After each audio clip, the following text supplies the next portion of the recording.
안녕하세요. 오늘은 전력 수송 과정에서 아주 중요한 역할을 하는 변압기를 배우겠습니다. 변압기는 전자기 유도 현상을 이용해서 전압을 변화시키는 기구입니다. 이 발전소에서 가정까지 변전소를 거쳤죠. 발전소 근처에 있는 변전소에 있는 변압기가 있고요. 그리고 집 근처에도 변전소에 변압기가 있고, 그리고 주상 변압기라고 해서 전봇대에도 있습니다. 이 변전소에 있는 변압기들은 어떤 역할을 할까요?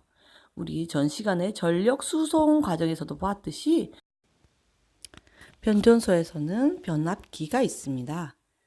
변압기에서는 전압을 변화시키면서 송전선에 흐르는 전류를 조절하는 역할을 했죠. 그러면 오늘 변전소의 변압기에서 어떻게 전압을 변화시키는지 살펴보도록 하겠습니다. 먼저 발전소 근처에 있는 변전소를 볼까요? 변전소에 있는 그 변압기는 이렇게 철로 된 네모난 게 있고요. 코일이 한쪽에 이렇게 갈겨져 있어요. 이걸 1차 코일이라고 할게요. 발전소로부터 전기를 받아서 오는 코일입니다. 이때 흐르는 전력을 P, 원이라고 하겠습니다. 그리고 이 철심의 반대쪽에는 또 이렇게 코일이 감겨져 있습니다. 이거는 송전선과 연결된 코일입니다. 자, 전력이 1차 코일에서 P1, 2차 코일에 흐르는 전력을 P2, 그다음 1차 코일의 감은수를 N1이라고 하겠습니다. 그러면 2차 코일이 감은수를 N2라고 하고요. 그다음에 이때 코일에 흐르는 전압을 V1, V2, 이때 선을 흐르는 전류를 I1, I2라고 하겠습니다. 발전소에서는 교류로 옵니다. 방향이 왔다 갔다 하면서 들어오게 되고요. 일단 1차 코일과 2차 코일은 손실되는 게 없이 전력이 동일하다고 생각해야 됩니다. 들어왔던 전력과 또 송전선로를 통해서 나가는 전력이 동일해야 되는 거 기억하시고요. 그다음에 교류로 이런 방향으로 먼저 전류가 흐르면 이 1차 코일에는 여러분 전류가 흐르면 자기장이 생겼죠. 그러면 자기장이 손가락 방향으로 엄지손가락 방향으로 하면 이쪽으로 흐를 거예요. 자, 그리고 교류는 전류가 왔다 갔다 하니까 방향이 또 바뀌겠죠. 예, 이쪽으로 또 이렇게 흐른다고 합시다. 이렇게 1초에 60번 왔다 갔다 하니까요. 이렇게 전류가 흐르면 또한 자기장이 생길 거예요.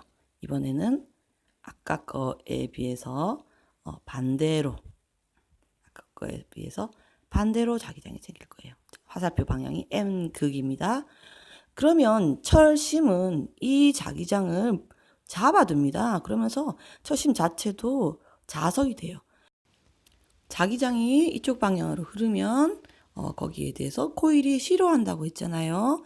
코일이 전혀 전류가 흐르지 않았던 코일에서 그 자기장을 반대하는 방향으로 유도 전류가 흐르고요.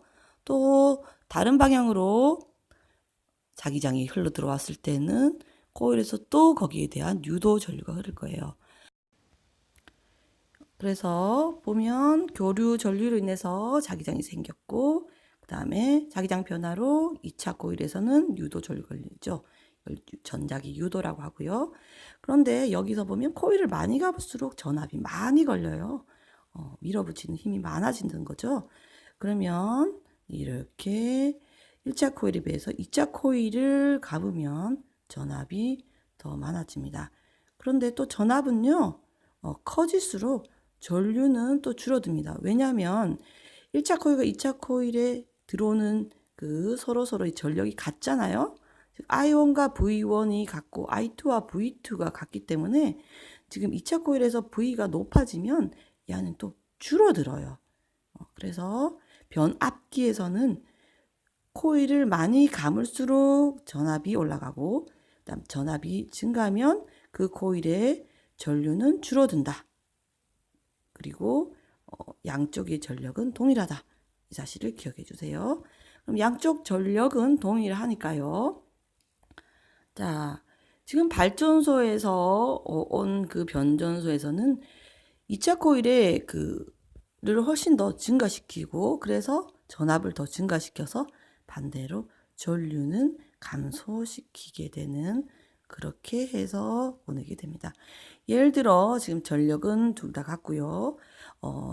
1차 코일은 N1은 100번을 감았고 N2는 200번 감았다고 생각해요. 그러면 자 V1은 10V라고 한다면 어떻게 이걸 구할 수 있을까요? 가문수에 비례해서 전압이 높아진다고 했죠. 그럼 이걸 1대2로 하면 전압도 1대2가 되거든요. 그러면 20V가 돼요. 전류는 전압에 반비례합니다. 그래서 V1 대 V2가 1대2니까 2대1이 돼요. 전류는. 그러면서 1대2A니까 1대1A. 이렇게 됩니다. 그럼 둘이를 곱해서 전력을 구해도 둘 다 20W. 20W네요. 선생님 잘못 썼어요. 20W예요. 전력은요.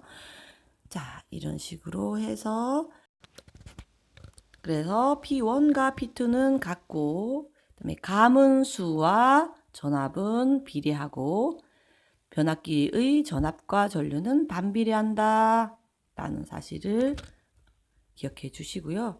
이렇게 해서 2차 코일에서 전압을 높이고 전류를 줄여서 이제 송전선을 향해서 보내는 거죠.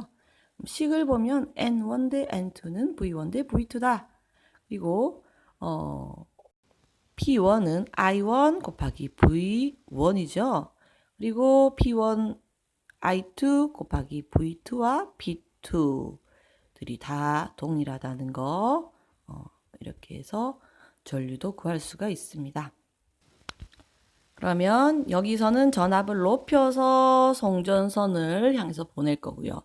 자, 집 근처에서는요, 전압을 낮출 거예요. 그러면 변압기를 어떻게 코일을 만들어야 될까요? 변압기의 코일을 일단 들어오는 1차 코일은 있고요. 역시 교류로 송전선과 연결되어 있고 이제 여기에 나가는 2차 코일 수를 그릴 건데요. 여기서도 전력 P1, P2가 같고요.